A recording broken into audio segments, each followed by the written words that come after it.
राधे राधे भक्तों।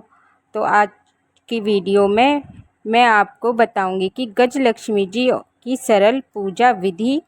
गजलक्ष्मी व्रत को महालक्ष्मी व्रत के नाम से जानते हैं। तो आइए आज की वीडियो शुरू करते हैं।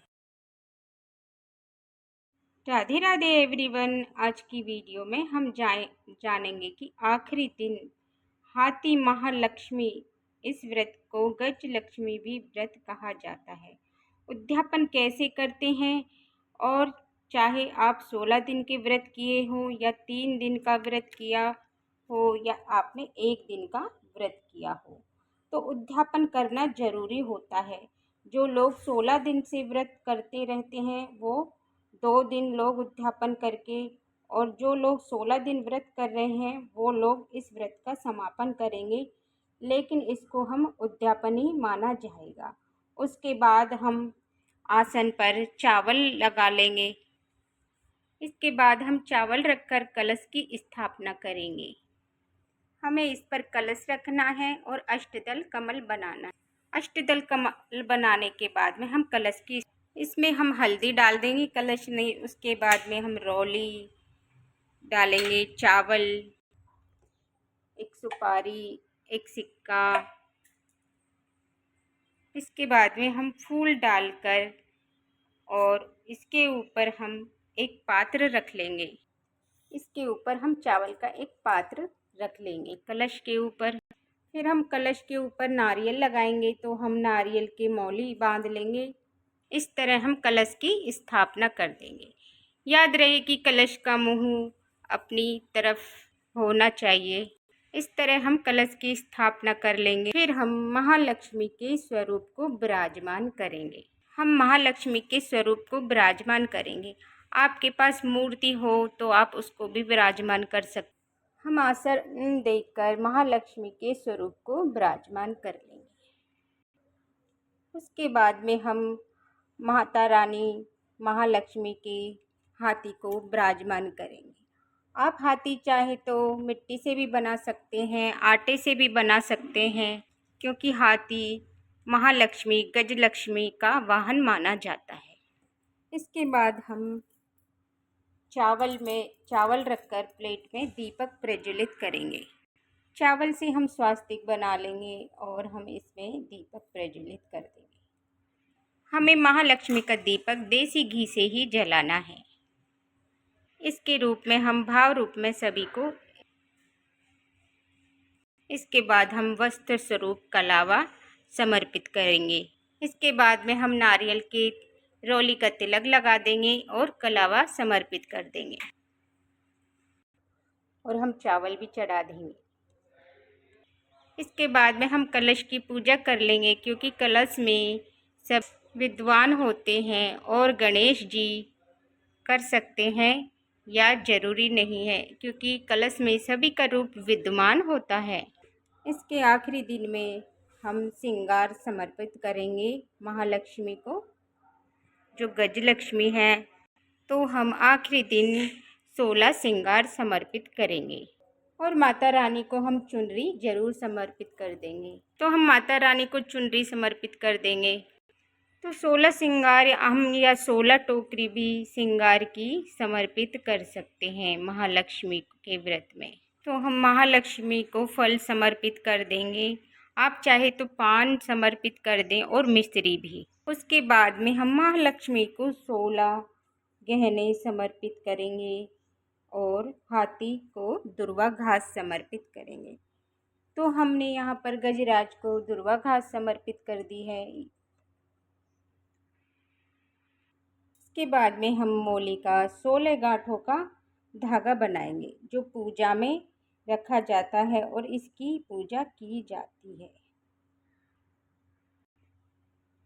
और फिर इसको पूजा में पहना जाएगा। तो हम यहाँ पर 16 गांठों का धागा पूजा में रख देते हैं। तो हमने यहाँ पर 16 गांठों का धागा पूजा में रख दिया, क्योंकि इस पूजा में 16 गांठ का डोरा बनाया जाए और इसकी पूजा की जाती है। और उसके बाद पूजा के बाद हमें हाथ में पहन लिया जाता है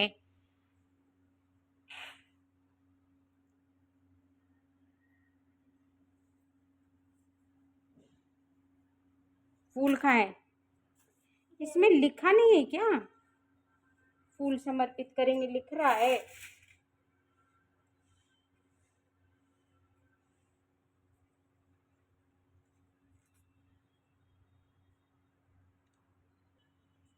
लक्ष्मी जी को हम गुलाब का फूल समर्पित करेंगे और गजराज को भी।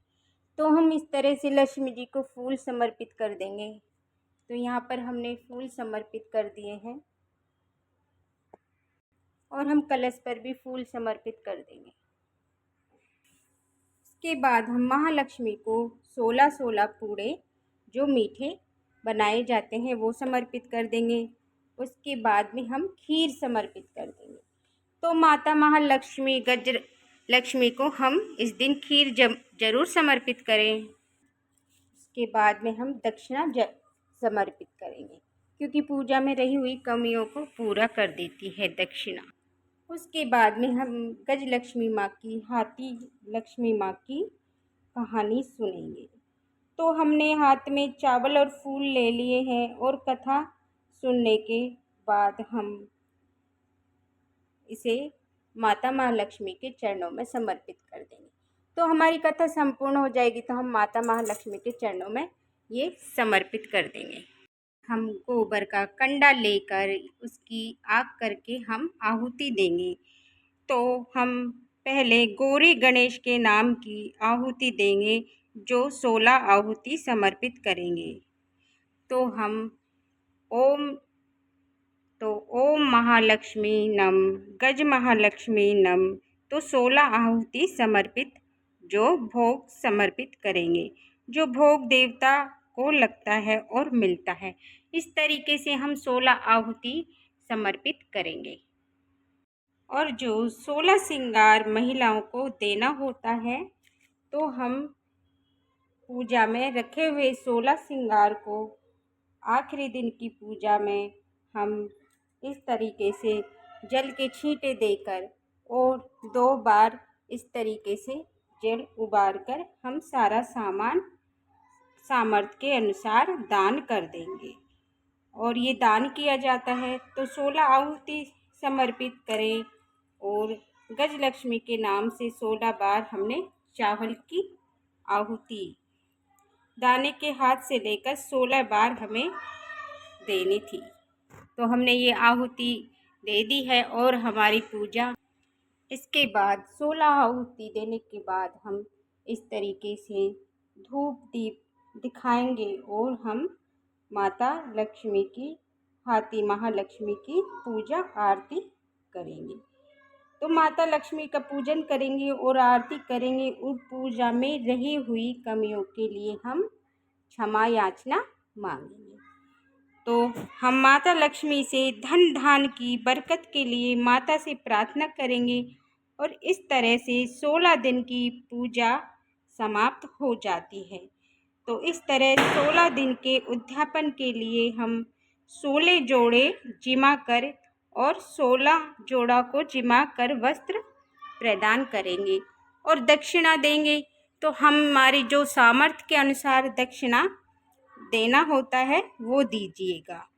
अगर आपके घर में 16 जोड़े नहीं आते हैं जीमने के लिए, तो अगर आप 1 जोड़े को भी जिमा सकते हैं और बाकियों को आप घर पर दान कर सकते हैं और सामान दे सकते हैं। तो इस तरह हमारे 16 दिन की आखिरी पूजा समाप्त होती है और इस तरह से उद्यापन होता है। तो फ्रेंड्स, आज की मेरी वीडियो कैसी लगी? तो मेरे वीडियो को लाइक और सब्सक्राइब जरूर कर देना। जय माता दी।